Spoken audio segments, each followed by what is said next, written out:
Paul George. The NBA suspended him 25 games for violating the league's anti-drug program. Let's call it what it is. You get caught trying to juice your performance with banned substances to get an edge, but the second the heat comes down, you pivot the narrative to mental health. We are watching a superstar get slapped with a quarter-season ban, and immediately he is out here on the apology tour trying to shield himself with stories about medication and therapy. But there is a much darker rumor swirling in the shadows. Word is the NBA might have dangled a deal in front of him to name names, so who is the league really hunting? Stop everything and listen, because I am about to dissect the corpse of this season and show you exactly how catastrophic this Paul George suspension really is. We are not just talking about headlines. We are witnessing one of the most explosive, season-altering scandals to detonate in the NBA this entire year. This is Paul George, a 9-time All-Star, the savior the Philadelphia 76 ERS handed over $200 million to secure, and he just got exiled for 25 games without a single dime of pay. Do not get it twisted for a second. This is not a warning shot or a slap on the wrist. This is a direct hit to the legacy of a superstar. This is a strike one violation of the NBA's ironclad anti-drug policy, and the fallout is absolute devastation for the player, the franchise, and the city of Philadelphia. The news broke on January 31st, 2026, and the league wasted zero time pulling the plug immediately before the Sixers could even tip off against the New Orleans Pelicans that night. Imagine the scene. 1 minute you are lacing up your sneakers for battle, and the next, the league office tells you to clean out your locker and go home for 2.5 months. That is the nightmare scenario Paul George is living right now. And the entire basketball world is left scrambling, trying to pick up the pieces of this bombshell. But now, we need to peel back the layers, because this is where the story goes from bad to downright suspicious. The NBA, hiding behind their confidentiality shield, refuses to name the specific poison Paul George tested positive for. They keep that vault locked tight. But if you connect the dots, a 25-game ban screams one thing: performance-enhancing drugs, the hard stuff that changes the game. We are talking steroids, peptides, SARMs, substances designed to turn an athlete into a machine, because that is the only thing that triggers a penalty this severe. And let's be crystal clear, this is not about recreational marijuana. The league stopped caring about natural cannabis way back in 2023. So whatever was pumping through Paul George's veins, the NBA saw it as a major threat to the integrity of the sport. But hold on, because the plot thickens. Paul George didn't just stay silent. He went straight to ESPN's Shams Charania to try and control the damage. And here is the spin. He claims that for years he has been a vocal advocate for mental health awareness in the battles athletes face. His defense? He says he was seeking treatment for a personal crisis and accidentally ingested a banned substance disguised as medication, a fatal mistake. He is out there claiming he owns the error, taking full responsibility, and accepting the punishment like a man, but does the story add up? He issued a public apology to his family, the entire Sixers organization, his teammates, and the heartbreak he caused, the fans checking every box on the PR apology list. He vowed to keep fighting for his mental health and promised to return to the hardwood as a stronger human being and a better player. But I need you to look past the press release for a second. Paul George is strategically framing this entire disaster as a mental health tragedy. The narrative he is selling is simple. I was hurting. I sought help. I took the wrong pill. And now I am the victim of a technicality. To be fair, the man has a history here. He has opened up on his podcast about the dark days, the anxiety in the bubble, and the depression that hits after playoff failures. So the foundation for the story is there, but I am putting on my detective hat because something about this timeline smells incredibly fishy. Look at the calendar just days before the hammer came down. On January 28th, Paul George looked like a god against the Milwaukee Bucks. He exploded for 32 points and drained 9 three-pointers, an absolute sniper display that we haven't seen from him in ages. This is a guy who has been broken down all year, limping through only 27 games while sitting out 20 others with injuries. Then, out of nowhere, he turns back the clock and dominates like he is 25 again. Former star Gilbert Arenas called it immediately that performance put a target on his back. Gil broke it down perfectly. PG goes out there last Tuesday, drops 35, grabs 5 boards, dishes 5 assists, and hits 9 threes. And the league said, oh, really? They tested him immediately, and boom, by Saturday, his season was effectively dead. You cannot be injured for months and then suddenly turn into Superman without raising some serious red flags in the league office. The streets are talking, and the speculation is that his superhuman performance against the Bucks is exactly what triggered the drug test. It is the oldest rule in sports. When a struggling player suddenly looks unstoppable, the powers that be start asking tough questions. And apparently, when they asked those questions, they found something in Paul George's system that he was desperate to hide. Now, let's talk about the money, because the financial bloodbath here is absolutely staggering to comprehend. Paul George signed a massive 4-year, $212 million deal with Philly in 2024, expecting a championship run. His salary for this season alone is nearly $52 million, which breaks down to a paycheck of $469,000 for every single game. You do the math, 25 games times nearly $500,000. He is lighting over $11.7 million on fire because of this mistake. This is a tragedy for a man who turned 35 in May of 2025, a veteran whose window is slamming shut. Instead of chasing a ring, he is sentenced to sit on his couch, watching his team fight for their lives without their $200 million man. This suspension is a prison sentence that keeps him off the floor until March 25th, 2026, when Philly finally hosts the Chicago Bulls. The gavel has dropped, and the verdict is absolute devastation. Paul George is effectively erased from the roster until the bitter end, eligible for only the final 10 games of the regular season. Just 10 games to miraculously find a rhythm before the playoff pressure cooker explodes. This news hits like a freight train while the 76ers were sitting at 26-21, clinging to the 6th seed in the East. They were finally catching fire, riding the momentum of a crucial 4-game winning streak that had the city believing again. They looked like a legitimate threat, a three-headed monster with Joel Embiid, Tyrese Maxey, and Paul George locking in. And then, snap, just like that, 1/3 of their superstar core is vanished for nearly 3 agonizing months. You literally could not script a disaster this perfect. But hold on, because the details of this situation are where things get truly twisted. The NBA's anti-drug program is not heartless. It actually has a built-in safety valve called a therapeutic use exemption. It is simple. If a player has a genuine medical nightmare and needs a banned substance to function, they file the paperwork, get the green light, and take the meds with 0 penalty. This happens every single day in the league. Players get clearance for ADHD medications or other necessary treatments without any drama whatsoever. But apparently, Paul George decided to skip the paperwork entirely and go rogue. He went ahead and put something in his body without clearing it with the league office first, and that reckless decision is exactly what blew up in his face. But here is the massive red flag that has the entire sports world buzzing with suspicion. George is hiding behind a mental health defense, yet he refuses to name the medication or explain how it triggered the violation. He just called it an improper medication and went silent. That silence is deafening, leaving fans and analysts scratching their heads and asking the dangerous question, what is he really hiding? Let's be brutal here. Nobody is buying the mental health excuse. The backlash to this suspension has been nothing short of nuclear. We are seeing a complete media firestorm with personalities, former legends, and insiders all piling on. The fans are tearing the story apart, and let me tell you, the skepticism out there is off the charts. Over on Sports Grid, Donnie and Joe did not just criticize the statement, they absolutely shredded it to pieces. They went straight for the jugular, demanding the truth. Their message was simple: stop the charade and just admit it. You are an aging superstar. You feel the crushing weight of that max contract.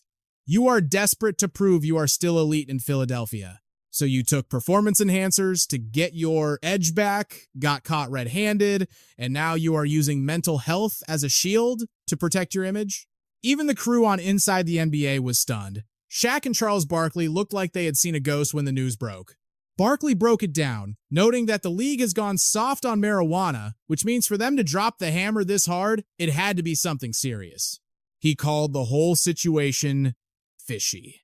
And folks, when Sir Charles says something smells wrong, you better pay attention. That man has seen every hustle in the book for 40 years, and he knows when the math does not add up. Stephen A. Smith on First Take was screaming from the mountaintops, calling this a death blow to the 76ers championship dreams, and he is 100% right. This squad was built for one thing and one thing only: hoisting the Larry O'Brien trophy this year. Now, they're fighting for survival. forced to navigate a 25-game minefield without one of their primary weapons. This is not a stumble, it is a catastrophe. The Sixers front office has to be absolutely livid behind closed doors. Former players like Jeff Teague are raising eyebrows too, suggesting that George's sudden scoring explosion is exactly what triggered the league's drug testers.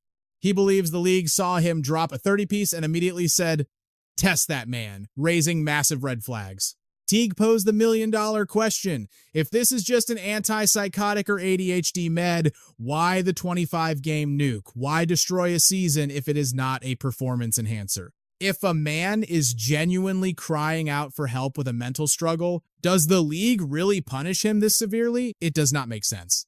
The Sports Grid host warned that this shadow is not going away. This excuse is going to stain Paul George's legacy forever. Come on, let's cut the nonsense. It is not mental health. It is not rocket science. It is a cover-up. The fact that he deflected to a sensitive issue like mental health is insane. Just own the mistake, take the heat, and the world moves on in a week. But if you think that was harsh, the crew on the Speakeasy podcast brought the flamethrower. They called George's explanation absolute garbage, flat out accusing him of cheating with PEDs and using mental health as a sympathy card. That is a heavy accusation to level at a star, but let's be honest, it reflects exactly what people are whispering in private. When you release a vague statement that explains nothing, the public fills in the blanks with the worst-case scenario, and right now, nobody is giving him the benefit of the doubt. Over on Nightcap, Shannon Sharp and Chad Ochocinco Johnson dissected the mental health angle with surgical precision. Sharp kept it real, expressing sympathy for the struggle, but reminding everyone that accountability is non-negotiable. You can have empathy for a man and still hold him responsible for breaking the rules. Those two things are not mutually exclusive. At the end of the day, Paul George is a grown man who made a risky decision, and now he has to eat the consequences. And social media, it is an absolute bloodbath. The memes are relentless, mocking the irony of a guy allegedly juicing just to play mediocre basketball. The timelines are flooded with savage posts asking, "Wait, Paul George took all that stuff just to perform like this?" 25 games gone. Just like that. The NBA drops the hammer for a drug policy violation, but here is the twist that makes this tragedy almost laughable. The man was allegedly juicing, taking performance enhancers, and he still looked terrible on the court. The internet remains undefeated and completely ruthless. One viral meme shows George tossing up a brick of an airball, with a caption screaming the question everyone is thinking, how are you loaded up on PEDs and still playing like a rookie? It is savage, sure, but you cannot ignore the twisted irony here. There is a dark, almost comedy tragedy vibe to a superstar allegedly risking his legacy for a chemical edge, only to keep delivering mediocre performances night after night. The hysteria is spreading like wildfire. Now the digital mob is demanding heads, screaming for the league to test the kings of the court, even aiming at LeBron James. Is there proof? Zero. But since when has the truth ever stopped an online witch hunt? It is the classic domino effect of paranoia. One giant falls, and suddenly the spotlight swings wildly, desperate to catch the next liar in the shadows. Suspicion is a contagion, and right now, the whole league is infected. The rumor mill is spinning out of control, obsessed with one burning mystery: what exactly was pumping through Paul George's veins? The armchair detectives are betting on stimulants. Everyone is whispering Adderall, the focus drug for ADHD that turns into a banned substance the second you forget to file the paperwork. There is a legal loophole, a simple exemption form for medical necessity. But in a twist of arrogance or negligence, it looks like George never bothered to get that rubber stamp. But then there is the darker theory, the one pointing straight at hardcore, old-school performance enhancers. Look at the aging body, the fading stats. The sharks smell blood. The nicknames are already sticking. PEDP and Prescription P, brutal, insulting, and devastatingly catchy. The guy has spent a career building a brand, collecting nicknames like trophies, but these new labels, these are the kind that stain a reputation forever. The media vultures are circling with voices like Rhea Hughes tearing into him for the ultimate rookie mistake, failing to check in. Why didn't he call his agent? Why didn't he clear it with the league? It is a valid question that screams incompetence at the highest level. We are talking about athletes with an army of doctors, world-class medical staff, and resources that normal people could not access in 100 lifetimes. When your career hangs on a urine test, you do not gamble. You verify every single molecule entering your body. That is the job. It is basic common sense. You are cashing checks for over $50 million a year. You can afford to pick up the phone and ask, hey, will this get me banned? The speculation list reads like a chemist's nightmare. Synthetic cannabinoids, anabolic steroids, SARMs, or exotic peptides. But until the league drops the gavel and releases the files, we are just blindly throwing darts in the dark. The NBA wraps these scandals in layers of confidentiality, red tape, meaning the smoking gun might remain buried forever. And let's be real, that wall of silence is probably the only shield keeping his reputation from completely imploding right now. Over on the Gills Arena podcast, the crew didn't hold back, dropping a perspective that flips the script entirely. They dove into the dirty laundry of the league, hinting that this has been going on for years under the convenient guise of mental health. Listen, I'm telling you right now, you got guys out there at 41 doing wild stuff. Why aren't we looking at them? They're spending $50 million on their bodies. They do it. So what the hell's going on with Paul? So Paul can't do it, but that guy can? No. The rule isn't don't do it. The rule is don't get caught. That is the game. But hold on, because this is where the narrative takes a sharp left turn into conspiracy territory. While the world screams about Paul George's failure, there is a shadow story brewing, a rumor about a backroom deal the league allegedly dangled in front of him. The headline that never ran, Paul George turns informant. This is the radioactive part of the story, the whisper that has the basketball underworld shaking. Reports suggest it wasn't just a simple suspension and goodbye. There was allegedly a darker negotiation playing out in the shadows, dragging other superstars into the crosshairs. A viral report claims the league offered George the ultimate get-out-of-jail-free card. Drop the names of other users, snitch on your brothers, and we wipe your suspension away. And this is the moment that defines character. Paul George reportedly looked that deal in the eye and said no. He chose to eat the 25-game suspension rather than turn rat on the locker room. The streets are saluting him for it. The comments section is flooding with respect. He stood tall. He kept it solid. He didn't fold. Now, we need to pump the brakes and inject some reality here. The official NBA rulebook doesn't list snitching as a valid currency, and the heavy hitters like ESPN or The Athletic haven't touched this rumor with a 10-foot pole. But the fact that this rumor is catching fire tells you everything you need to know about the culture of the sport. The brotherhood comes first. Betraying that shield, ratting out your colleagues, that is the ultimate sin in the pro sports jungle. It is the sacred, unwritten code. You never break it. Back on the podcast, they broke down the league's strategy. Keep the substance name secret, protect the asset, and let the player spin their own fairy tale about why they vanished. Because you know how the league moves, they protect the product, they protect the players.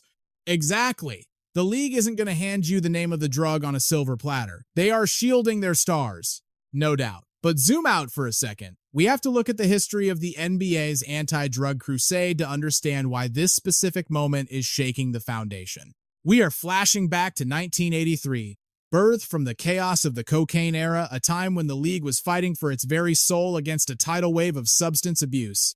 Flashback to the 80s. The NBA wasn't just a game back then, it was a war zone fueled by white powder. We are talking about a league where some estimates claim a staggering 75% of players were riding the white line. It was a wild, lawless era, and the league was bleeding out, desperate to scrub away the grime and salvage its shattered image before the whole thing collapsed. Make no mistake, the cocaine era didn't just threaten the sport. It had a gun to its head, ready to pull the trigger on professional basketball forever. Empty seats, silent arenas, a reputation dragged through the mud. Then walks in Commissioner David Stern, the iron fist ready to scrub the league clean or die trying. That crackdown birthed the anti-drug machine we see today, a beast that has mutated and evolved over decades to hunt down every new chemical advantage on the market. Fast forward to right now. Article 33 of the 2023 Collective Bargaining Agreement. This isn't a suggestion, it is the law. You mess with PEDs, you pay the steep price. Strike one, boom, 25 games gone. Strike two, 55 games wiped out. Strike three, you are done. Expelled. Banned from the kingdom with only a sliver of hope for reinstatement after 2 long years. Paul George is standing on the edge of the cliff right now at that first violation level. One more slip up, and he is watching more than half a season from the couch. But a third strike? That is a death sentence. Career over. Legacy erased. The program splits the poison into specific kill lists to keep players in check. First, you have the party drugs, the absolute career killers like cocaine, LSD, opioids, and the hard stuff like methamphetamine. Then, the cheater's toolkit.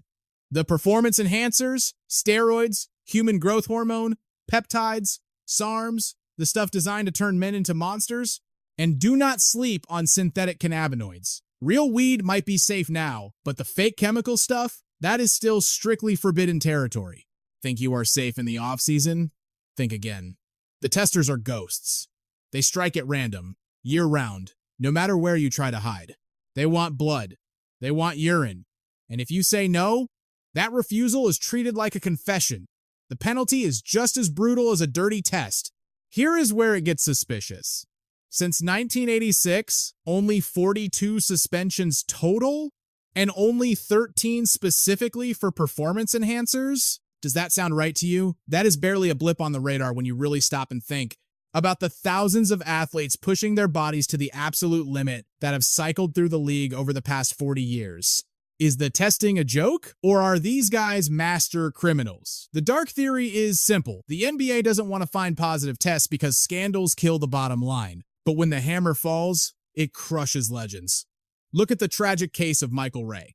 Richardson, banned for life in 1986. 3 strikes, you are out.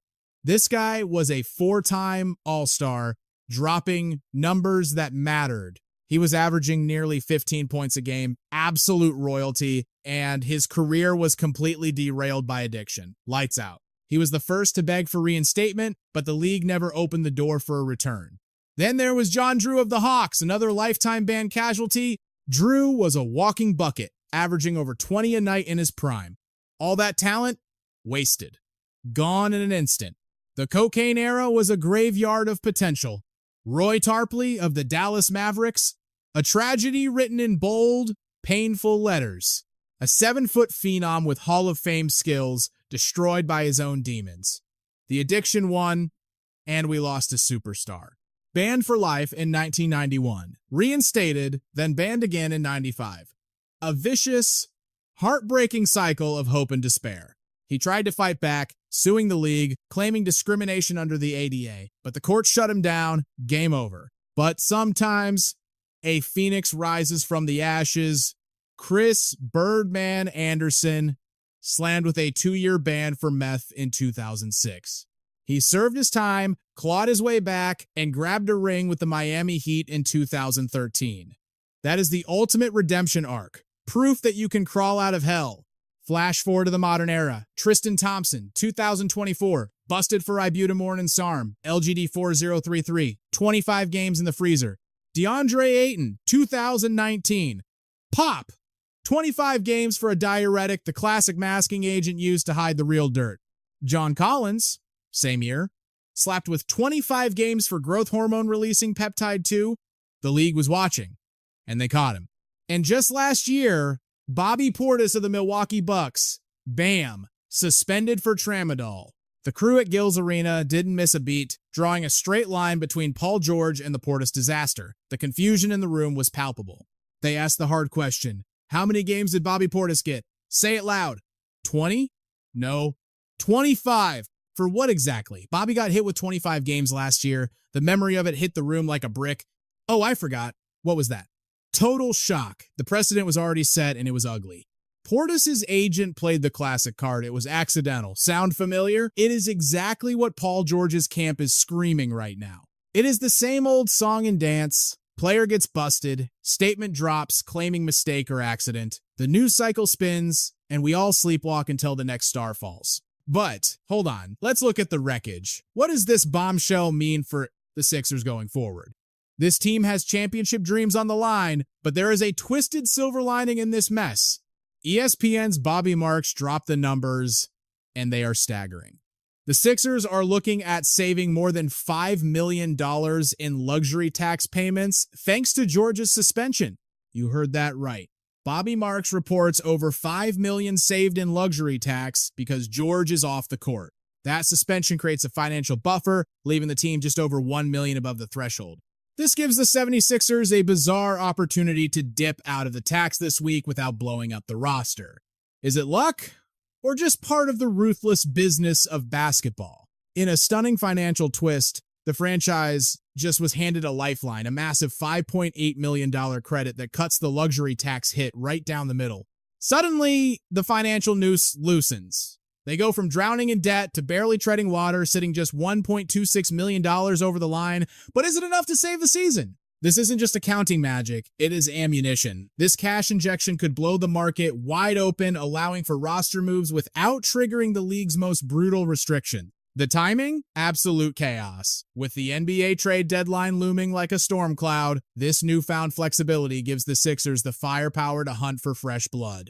Insiders are already whispering. The front office is circling the vultures, looking to snatch gritty role players from dying teams to plug the massive hole left in the lineup. Coach Nick Nurse is backed into a corner. He has no choice but to gamble everything on guys like Kelly Oubre Jr. and Caleb Martin to carry the weight of a missing superstar. Now, shift gears. The NBA loves to preach about progress, claiming they have revolutionized the way we look at mental battles in sports. Back around 2018 and 2019, they launched the Mind Health Initiative, a corporate crusade to prove they actually give a damn about wellness. Since the 2019 season, it is mandatory. Every single one of the 30 teams is forced to keep a full-time licensed shrink on the payroll. They hand out tools like the Headspace app to millionaires, offering mindfulness while the pressure cooker of professional sports heats up to a breaking point. The league built its own wellness fortress in 2018, but programs are just paper without a face. It took warriors like DeMar DeRozan to break the silence. DeRozan and Kevin Love didn't just talk, they bled publicly. They shattered the stigma, exposing their own demons to a world that usually demands perfection. DeRozan's midnight tweets about depression. Kevin Love's terrifying panic attack mid-game. These weren't PR stunts back in 2018. They were cries for help. Love turned his pain into power, launching his own fund and becoming the loudest voice in the room for athletes fighting invisible wars. And Paul George? He stood right there with them, praising their bravery and playing the role of the vulnerable advocate for years. But stop right there. We need to ask the ugly question that is burning a hole in every fan's mind, the question the league is terrified to touch. Is he truly fighting a battle within his own mind? Or is the mental health card just a calculated smokescreen to cover up a bust for performance-enhancing drugs? We might never get the full story, but the numbers don't lie. 25 games gone, nearly $12 million up in smoke, and a team left for dead. This isn't George's first dance with disaster. Remember 2013, the paternity scandal where a judge labeled him a deadbeat dad in open court? It was messy. It was ugly. Dragged through the tabloids, fighting over child support while his reputation took a beating in the public square. Sure, they patched it up. Married in 2022, 3 kids, the picture-perfect ending. But scars like that don't just vanish. And don't forget the Ray Rice nightmare in 2014. When domestic violence was the headline, George decided to type. He hit send on tweets defending the indefensible, downplaying a brutal assault and shocking the entire sports world with his ignorance. The backlash was instant and nuclear. Even the legend Larry Bird had to step in and publicly condemn his own star player to stop the bleeding. He scrubbed the tweets. He issued the apology. He claimed he didn't support abuse. But the internet never forgets, and the doubt still lingers. But this drug suspension, this could be the nail in the coffin, the biggest stain on his legacy yet. He is 35. He is on a max contract. He promised a championship, and now he is watching from the sidelines while his team fights for survival. He swears he is using this exile to rebuild his body and soul for a glorious return. But talk is cheap when you are off the court. We'll see if he ever wears the jersey the same way again. For now, Philadelphia is staring into the abyss, wondering if their title window just slammed shut.